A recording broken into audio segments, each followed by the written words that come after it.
Welcome back to Giant Monster Games. I didn't start the recording of this video until just now. We are halfway through an Eldrazi taxes versus budget mono red burn. And I've been talking like a vigorous, oh yeah, we're gonna do this, we're gonna do this. We're already on game 2, by the way. We won the first game, which is extremely unlikely. I can't believe I didn't start recording. I feel really stupid, by the way. So, yeah, it's a thing that happens once in a while. So, we might win this one. We sided in a bunch of stuff to basically hate on Aether Vials, hate on a bunch of his big stuff. It's our turn again already. I kind of want to hold up the land because I kind of want to play Searing Blaze for 3. So, I think what we do is we play Harsh Mentor. Because if he activates his Aether Vial now, he's going to take 2 damage. So yeah, so what happened the last game, the first game? We just raced him down. That's what happened in game 1. Really sorry I didn't record that. I didn't hit the button, which makes me feel kind of like a fool. So yeah, so we're playing against Eldrazi taxes. It's a scary matchup. Again, as I was saying, maybe I have said it already, maybe I haven't said it. Eldrazi taxes has like a 70% win rate against Burn. So, and that's playing like good burn decks. We're playing a janky budget version, which isn't really that janky. It's just mono red.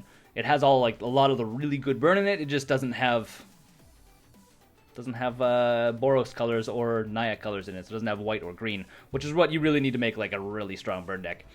I was actually predicting that our opponent actually would have Leyline of Sanctities, but it looks like he doesn't, or she doesn't, or they don't. So that's super beneficial for us. And they've just passed through their turns twice now. Interesting. We could theoretically Molten Rain this thing. It's actually a pretty good idea.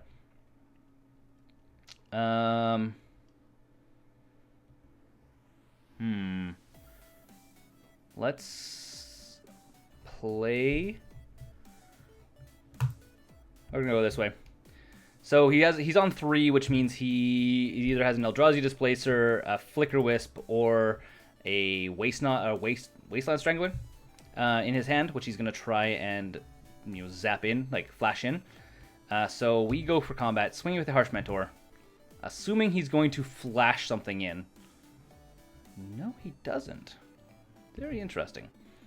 Okay. That seems weird. Okay, well, let's Molten Rain his Eldrazi Temple then.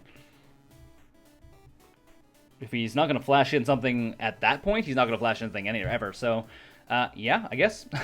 So, Molten Rain dealing 2 damage, or destroying target land. If it's a non-basic land, it deals 2 damage to its land's controller. So, there's the Aether Vial being activated, takes another 2 damage to bring in Flicker Wisp? No, he would have brought Flicker Wisp in before. Because he would have brought Flicker Wisp in to bounce his own Eldrazi land. Should have. That's what he should have done if he's playing Flicker Wisp. It is Flicker Wisp. Why didn't he Aether Vial and Flicker Wisp to protect his Eldrazi Temple? That doesn't make sense. And what? Okay, our opponent has never played Eldrazi taxes before, apparently.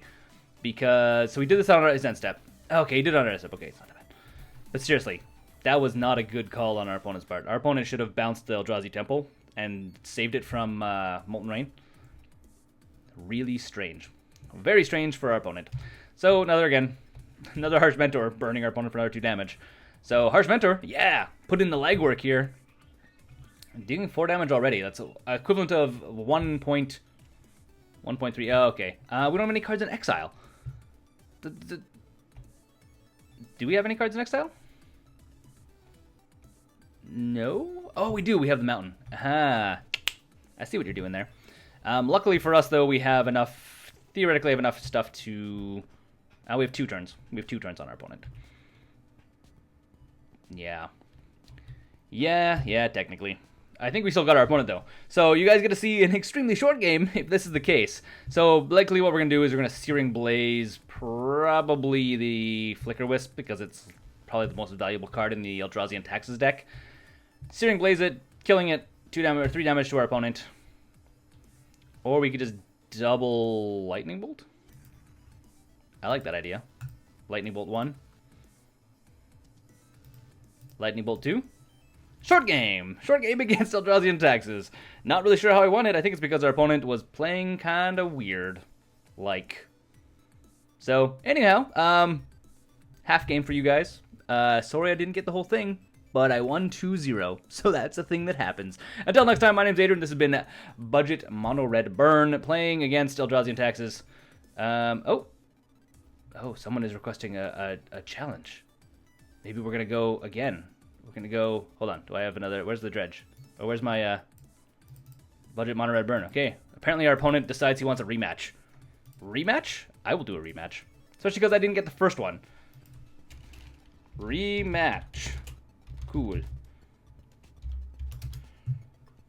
Alright, so we're doing a rematch, apparently. So, that's the thing that happened. So, remember the time I was like, hey, you only get half a game? Well, we now know what our opponent's playing. And, ooh, this is a really bad opening hand for... We're going to keep it because we're on the draw. And hopefully, we draw into another land. So, yeah, it's interesting playing against Eldrazi and Taxes. Cool that our opponent decided he wanted to do a rematch. Just kind of threw it out there. That's kind of fun. Oh, oh yeah, this is this one. Okay. So yeah, so opponent's saying, sorry, I may just go back to the actual game. Opponent's saying he needs practice against Burn. No prob. Okay, so, rematch. You guys get to see from the beginning. So, let's do this thing. So, Godless Shrine. Ooh, that's a card you don't play in Eldrazi and Taxes.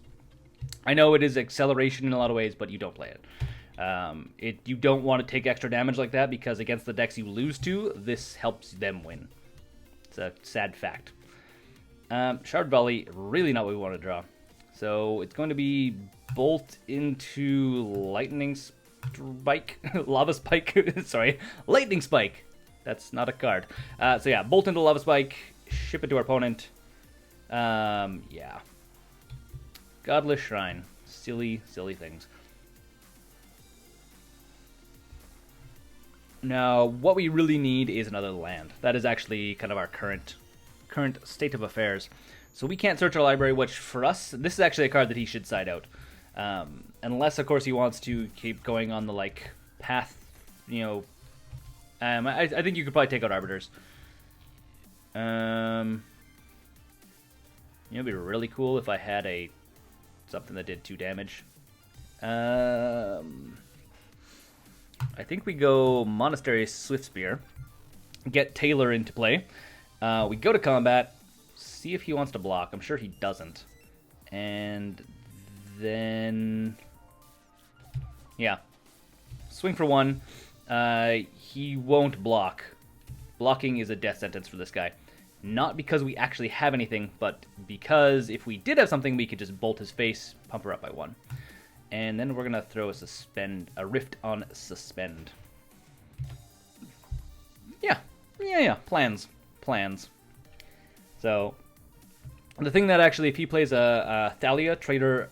Whoa, what is this? Don't play this. Creatures you control have Death Touch and Lifelink? No.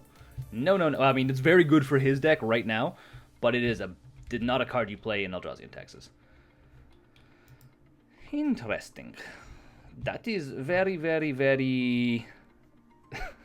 That's amazing. So we have Rift Bolt currently exiled because it's on Suspend. And he uses a Wasteland Strangler to return Rift Bolt to our hand to make Monastery Swiftspear smaller and killing it. That's probably one of the coolest things I've seen with Eldrazi and Taxes. I've never done that myself. I've never even thought of thinking of doing that. Bravo! That is well played. Well played, good sir. That was... that was some stuff. Yeah, that's the thing that happens. Okay. Going to our turn now. that was magic. That was magic.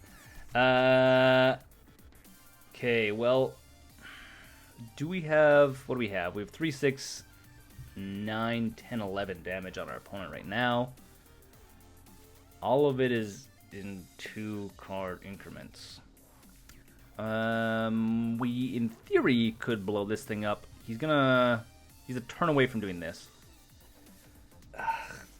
Okay, ship it to our opponent's turn.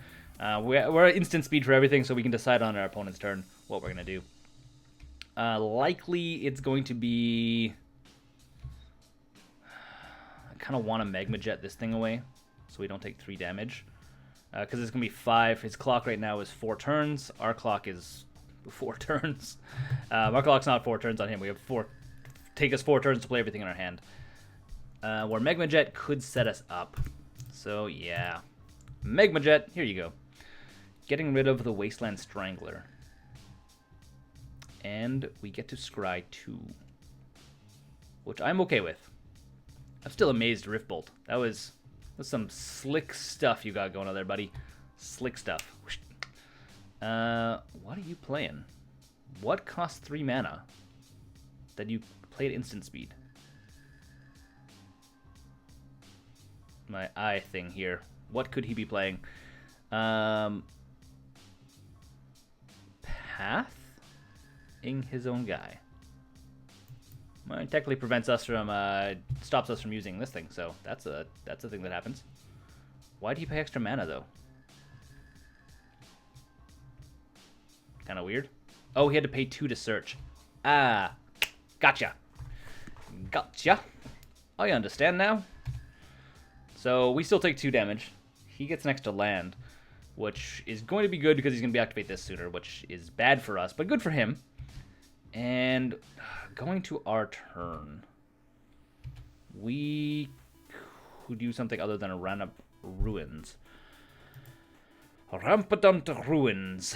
Yeah, ship it to our opponent's turn again. We are in a bad spot. Again, Eldrazi and Taxes is really good against burn, especially when we're playing like a budget burn deck. So I'm amazed that I won the last game against him 2-0, which was pretty crazy. You guys only saw the last game. Whew, thought not here.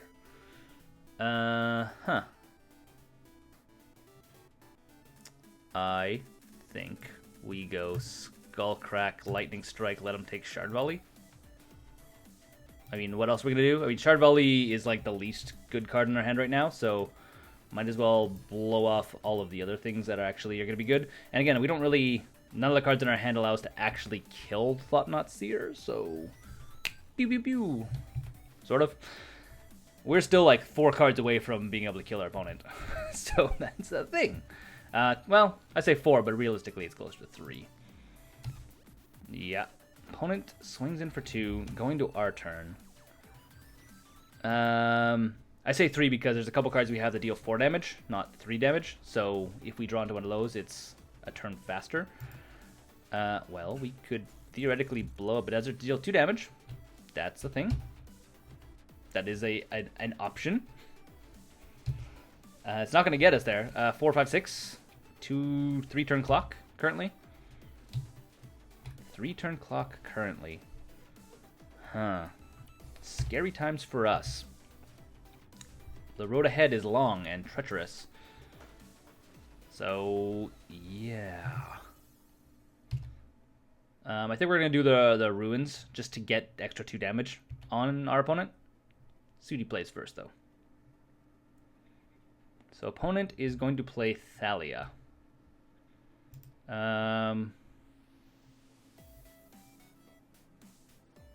Yeah, I guess we're going to go ruins. Unfortunate. And we sacrifice one of the deserts. Yeah. Yes. So, 2 damage to our opponent. Something. It's something. We don't normally ever want to get to, like, turn 6 is, like, the bad spot. Like, turn 6 is where if we haven't killed our opponent yet, we are in a bad spot. And I'm going to say we are in a bad spot right now. So, that's the thing. Lava Spike. Sure, but I think we're dead. 4, 5, 6, 7, 8. Yes, we are dead. And I think we scoop it. We scoop it and go to the next turn. Concede. GG, opponent. Sideboard time. Yeah. So, things we take out. Okay. We already know what... I mean, I'm going to do the exact same thing I did sideboarding last time with... so, you guys actually get to see what I did. So, against Eldrazi and Taxes. So, things that we need. We need Molten Rains. They take out the lands that matter to our opponent. Ratchet Bombs, if he is playing Ley Lines, it's the only way we have of getting around them. He should be playing Ley Lines. They are like a key part of the sideboard. Mostly because Eldrazi and Taxes dies, like hardcore dies, to hand disruption. Searing Blood because he's dealing a lot of creatures that have 2 toughness, which we want to get rid of. Smash the Smithereens comes in, and then for taking stuff out, Lava Spike stays in. But we take out the Abbot of Kero Keeps. They are too slow. We take out the... What is it? Where are they? Not Lava Spikes. Rift Bolt stay in. Molten Rains. Flames of the Blood Hand. You are good, but I think you're too slow technically for us. Kiln Fiends are too slow and too small, technically. As in, like, anything he blocks dies to it and doesn't have trample, so there's no point in staying in. Shard Volleys are absolutely terrible in this matchup, seeing how there's already ways for him to remove stuff out of our, like... There's already stuff in his deck that removes, that destroys lands. So us destroying our own lands. Actually, what I'm going to do, I'm going to take out the 2 Monastery Swiftspears. I'm actually going to put the 2 of these Flame of the Blood Hands back in. I think doing 4 damage is going to be better than the Swiftspear. Actually, no. You know what? We're going to put in the Harsh Mentors, because Harsh Mentors are fantastic and won us the game last time around. And I think in response, we actually take out... I think we just take them back out. We take out the... We basically just put our entire sideboard in and take everything else out. So what's going to happen? It's very strange. You guys hear me like thinking the gears, like you physically hear the gears turning. Okay, we're going to play first. Be advised, I'm pretty sure I won the last game based off of sheer luck, not off of really skill. This is a good opening hand, technically. Molten Rain, blowing up Eldrazi temples, Searing Blood, destroying Cat Jesus, Thalias, lots of stuff. Ratchet Bomb, we can get, if he does manage to get a Ley Lines into play, especially first turn, or like opening hand. He mulled down to 4, looking for Ley Lines. There we go. So we have Ratchet Bomb in hand, which just means we need to hang out. Again, a lot of the stuff we have targets other things and just deals damage to our opponent. So it's actually not like the end of the world. It's hard. It's super hard, but it is not undoable. I don't know if I would mull down to 4 though to get it. That doesn't seem amazing. Do we go on the Ratchet Bomb plan? Yeah, we have to go on the Ratchet Bomb plan. So Ratchet Bomb needs to get up to 4 counters. We have to wait 4 full turns to get it there. Whatever, not the end of the world. Ratchet Bomb, the slow way of destroying Ley Lines of Sanctity. I was actually considering putting 3 in the sideboard, but they're like $1 or something already, and it's like, it's a little expensive. More expensive than I want it to be. Sure. So he's gonna probably... I think he has to grab Searing Blood. I think is what he has to grab. This is a dead card currently in our hand. We're gonna put all the dead cards over here. Make all the cards that are not dead closer to me over here. So, dead card currently... None of these are dead. Hellspark Elemental is a decent card for him to take out. Searing Blood is kind of the card he has to take. Kind of the only card he can take, really. If he doesn't take it, we still deal damage to our opponent, and we kill it. So, kind of a short list there of his choices. What does our opponent want to do? Is he still there? He's like reading all the cards thoroughly, making sure he knows which exact one he needs to make a decision on. A lot of water as well, unfortunately. Okay, good. Searing Blood is the one he chose. It's the one he needed to choose. Put a charge counter. Yeah. One day in the future, we will crack that Ratchet Bomb and then light our opponent up like a Christmas tree. So Molten Rain should be held off for something else. I think. And we could Hellspark Elemental, swing for 3. He doesn't block, but he takes 3 damage. We can Rift Bolt, which does 3 damage to Tidehollow Sculler, which is neat. We could technically Molten Rain. I think that's actually maybe a good idea. I think we Molten Rain on this thing. Mostly because he has 2 cards in hand. And unless he had Leyline, Tidehollow Sculler, and like a couple lands, I think it's probably the best bet currently for us. So trying to starve him of lands because he just mulled down to 4 to try and get a Leyline.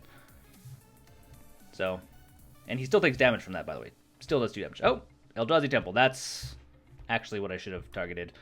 But I didn't know what was there. Didn't know. Put a charge counter on. Charge counter on Ratchet Bomb. It's currently at 2. I mean, in theory, we can crack Ratchet Bomb on 2 and blow up both of these guys. We don't have any creatures to like swing into our opponent's face with, though, so that's not really that handy. Also, I'm kind of a little bit like waiting on the Tide Hollow Scholar because we did put a whole bunch of artifact removal in, which targets either Tide Hollow Scholar or Aether Vial, which he may have pulled the Aether Vials out. I mean, do you pull it out against Burn? Yeah, you pull it out against Burn. It's you're not fast enough with Aether Vials on and in Eldrazi and Texas, so you kind of just take it out anyways. So there's no dead card in our hand. So we could theoretically Rift Bolt. So we can't play Hellspark Elemental anymore. Specifically because Thalia has First Strike.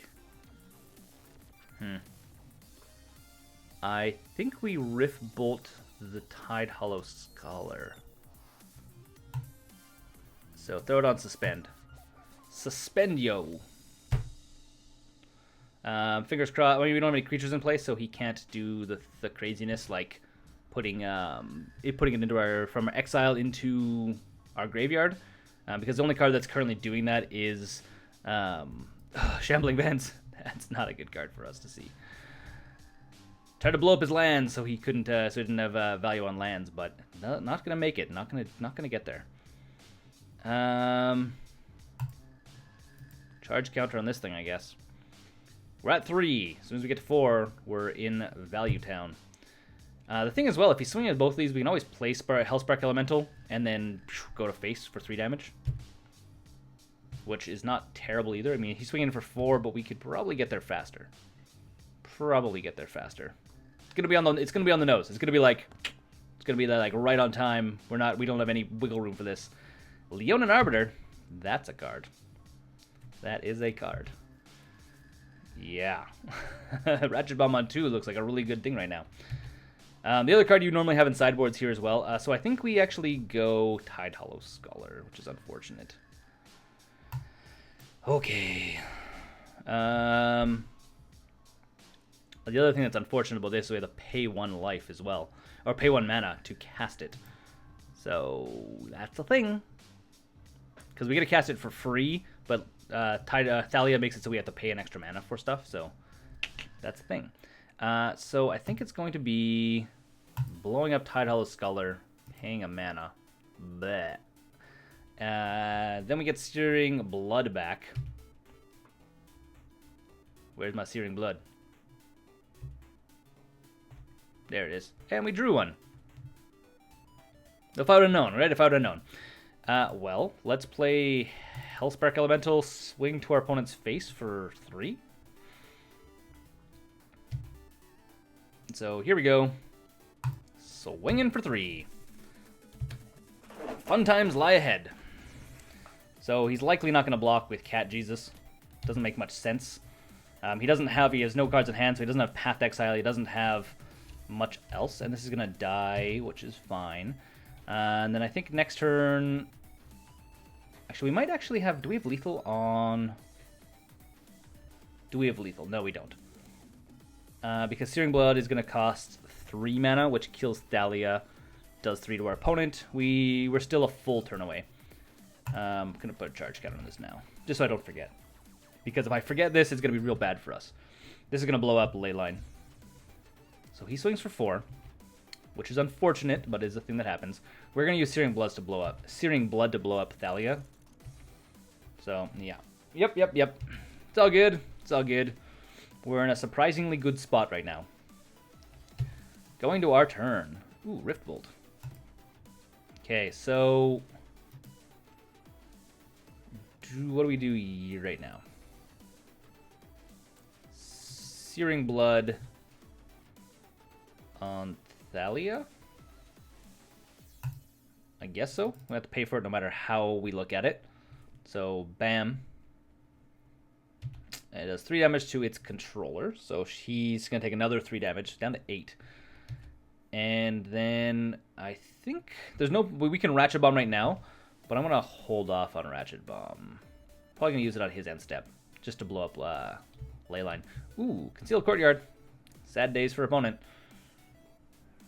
There's another Thalia. That's the thing that happens, I guess.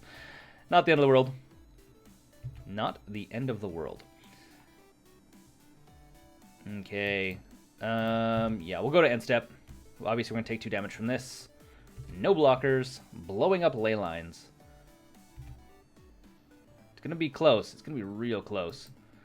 So, sacrifice Ratchet Bomb. Destroy all cards with converted mana cost equal to, which is going to be 4. Our turn. So I guess it's Searing Blaze targeting Thalia once again. So there we go. Another Thalia gone. Unfortunately, our opponent can start Shambling Vents this next turn, though. So that's bad for us. Bad news, Bears. On the flip side, we have 6 damage on board. Yeah.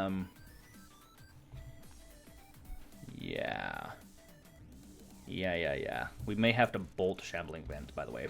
Just saying. May have to bolt Shambling Vent. So depending on what he drew, he played another Concealed Courtyard. He's going to animate Shambling Vent, which is good for him because he's going to gain 2 life off of it. Putting him to... Oh, it only puts him to 6. It means we have lethal on board. Yes! Winning the day. Winning the day. Lethal on board. Taking the damage from this is actually what did him in. What did our opponent in. So he goes up to 6. We go to 4. We have 1 turn left. Our clock is 1. Woo! Exciting. Very exciting. Oh, okay, we're well within range now. Fourth mana is like just did it for us. So we bolt. And then Lava Spike. Go to sideboard. Zang. I think the only reason why I'm doing okay against Eldrazi taxes is because I know the Eldrazi taxes deck really well. Do we put in or take out anything else? Was there anything that I was like, eh? Again, ley lines is really hard for us to work around. Without Ratchet Bomb, it's really freaking hard.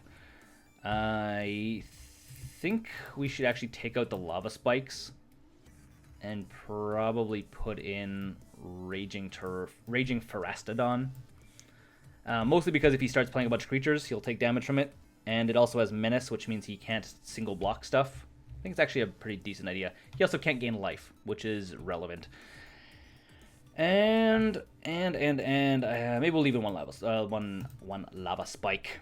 But the Raging Pharastodons, the Raging Velociraptors, are gonna be the best thing. I guess this is Tyrannosaurus. Two fingers, very Tyrannosaurus-y.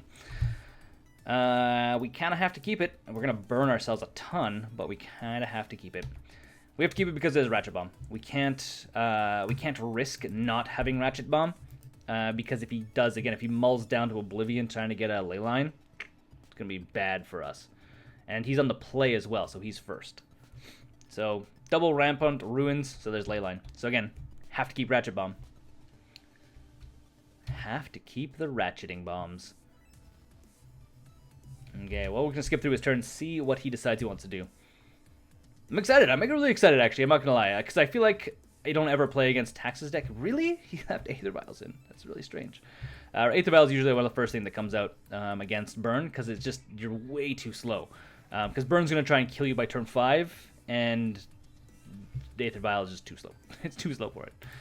I guess we go like that. And then ship it to our opponent's turn. And depending on what he plays, we may... we kind of have to. We have to play Ratchet Bomb. Have to Ratchet Bomb. Something I would like is... was it Mentor? I want to say Monastery Mentor, but I don't think it is. Is it Monastery Mentor? Oh, there's Ghost Quarter. That's bad. Ghost Quarter is bad for us. Smash to Smithereens destroys target artifact, which is really cool. We want to use that on his... Oh wait, I guess it doesn't take us deal us any damage, which is nice. Don't take damage. Smash to Smithereens we might use on his Aether Vial next turn, maybe. Smash to Smithereens is really better if he has a Tide Hollow Skulder in play, because we would blow it up and it deals damage to him. Likely we're going to try and just blow up the Aether Vial though. Probably a good play. If we draw another land, we're going to play the Rampaging Pharastodon. Yeah, and if he... I guess we have lots of options right now. There's nothing in our hand that explicitly targets players. So if he plays a creature, we can basically spot remove it until we can get Ratchet Bomb up high enough. So I just need to remember to do Ratchet Bomb. Remember to do Ratchet Bomb. Okay. So he's gonna blow up one of our lands. Really fun. Yeah. Thanks for that. Feels good. Feels very good. Mmm. So delicious. I say this, but I love it when I do this myself. Leonin Arbiter. Ghost Quarter. Want to pay 2 life or 2 things? Use Go to Starter's ability. Yeah! Oh, wait, I can't. I didn't pay 2 mana. Yeah. Sad face. Sad day.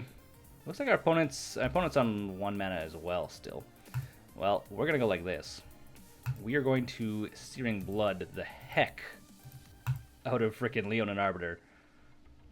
Just because not dealing with that nonsense. And it deals 3 damage to that creature's controller. So there you go. Get a little burn. Get your face burnt off. I mean, realistically, he's going to have a bunch of awesome stuff with this. The really good thing, not going to lie, the really good thing about this here is, we're doing it on our turn, it doesn't matter. The really good thing about this is if he gets a Flicker Wisp, he can bounce and take the counters off of our Ratchet Bombs.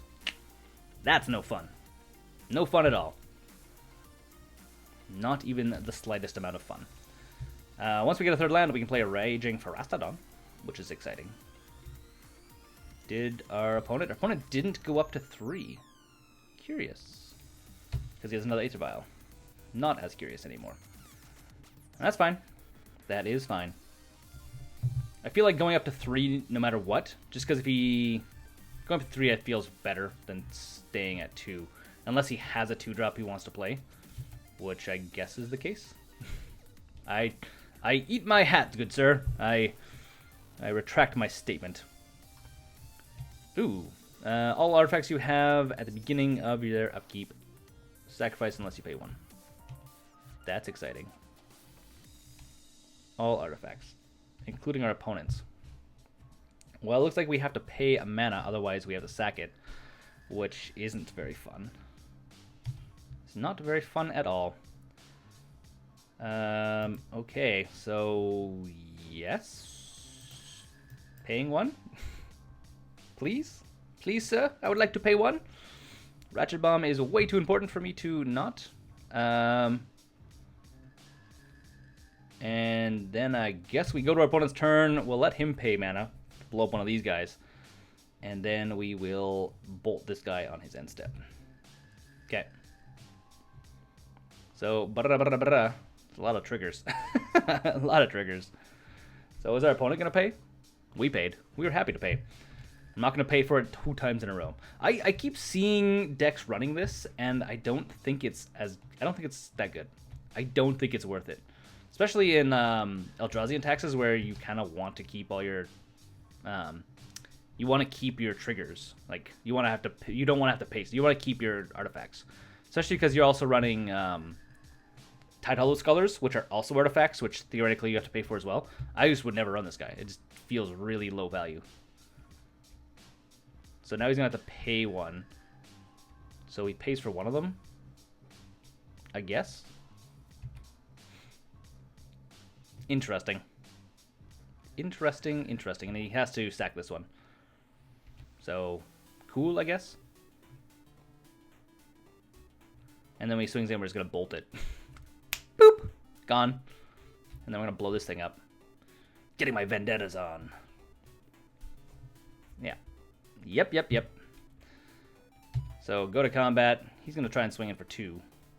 We are going to do a thing called Lightning Bolt. Have you met my friend Lightning Bolt? Likes to do 3 damage to things.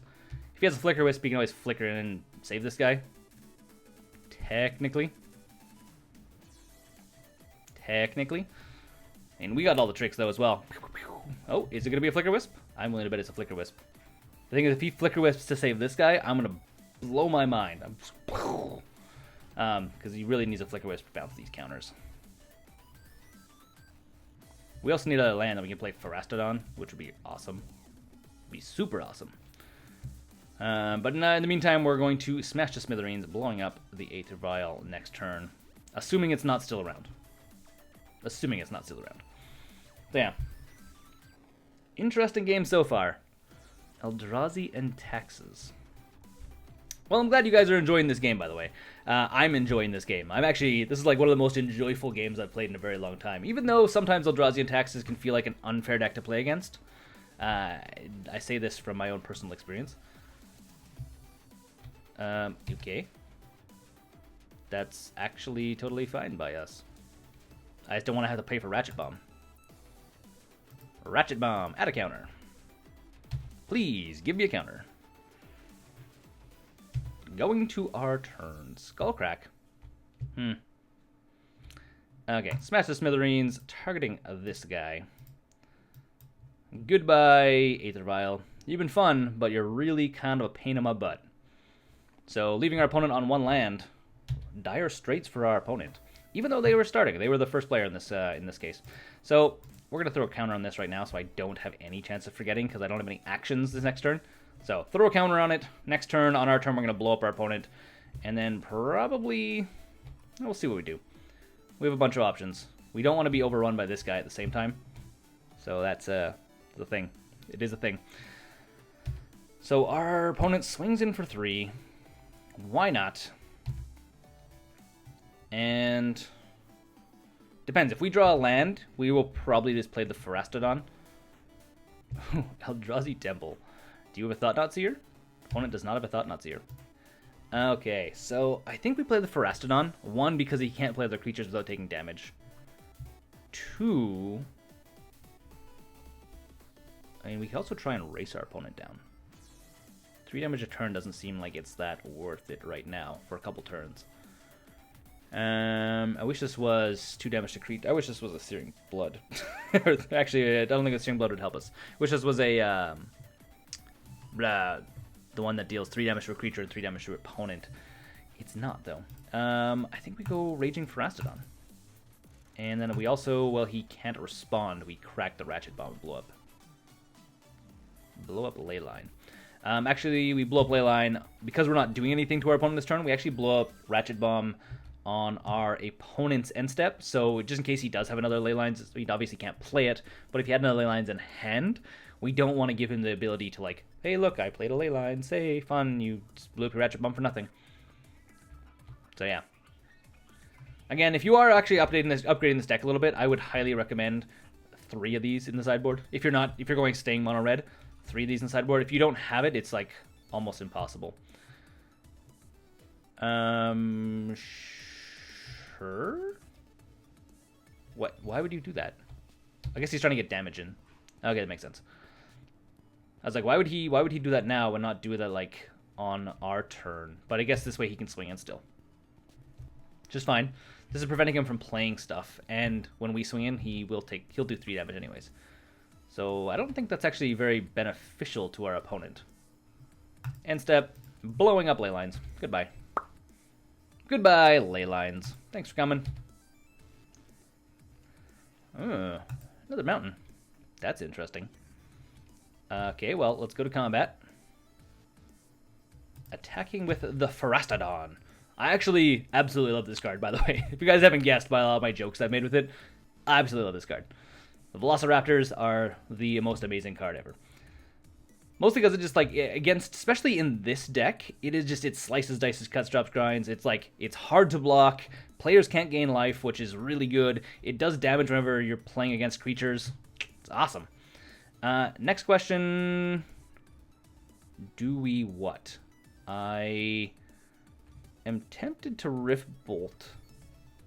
Just because then it'll go on cheaper. No, we don't do it because if he is playing a Wasteland Strength... Oh, he doesn't have black. Yeah, whatever. We're going to hold it up. Also because if he does have another white mana source and another Leylines, he'd be playing it now. And we need to, in response, play stuff. So we're going to aim to play Skullcrack and Lightning Strike on our opponent's turn. Actually, we might play... Depends. We're going to do it on our end step, by the way. So if we get to the end step, we may Magma Jet and Lightning Strike, or Magma Jet, Skullcrack, one of the two. So he's going to go to end step. Okay, well, let's Magma Jet so we can fix top of our library, please. I would like to do that. So, oh, there's Searing Blood. That's actually, so this is going to do 2 damage, 3, 4, 5, 6, 7, 8, 9, 10, 11. I think we actually just have lethal. I think just bottom. If it was a 2-drop or a 2 toughness creature, we would consider it a little bit differently, but it's not. So, and then we have 9. We have damage here to kill our opponent. Unfortunately, we don't actually have damage this. Oh wait, we do have damage because we have, and because we draw a mountain. So yeah, we have damage lethal on board. So swinging with the Pharastodon. Go, Tyrannosaurus Velociraptor Rex is yes. Ooh, what is he playing? Oh, he's gonna flicker it. Oh, that's exciting. Didn't see that coming. Actually, legitimately did not see that coming. We have 1, 2, 3, and well, we have lethal on board anyways. We have other type of lethal. So casting it, 1, 2, and 3, and then we Skullcrack. Boop, opponent's face. Welcome to Budget Burn versus Eldrazi and Taxes. It's just funny. I'm either opponent drew weird or played weird. I'm not really sure. Usually it's a really bad matchup for this deck. Anyways, my name's Adrian. This has been Eldrazi and Taxes versus Budget Burn. Until next time, don't forget to game like a giant monster. Thanks for watching the videos here on Giant Monster Games. If you want to support the channel directly, we now have a Patreon page which you can go and become part of the broader Giant Monster Games community. Additionally, if you want to see some other awesome videos, you can click right here or right here.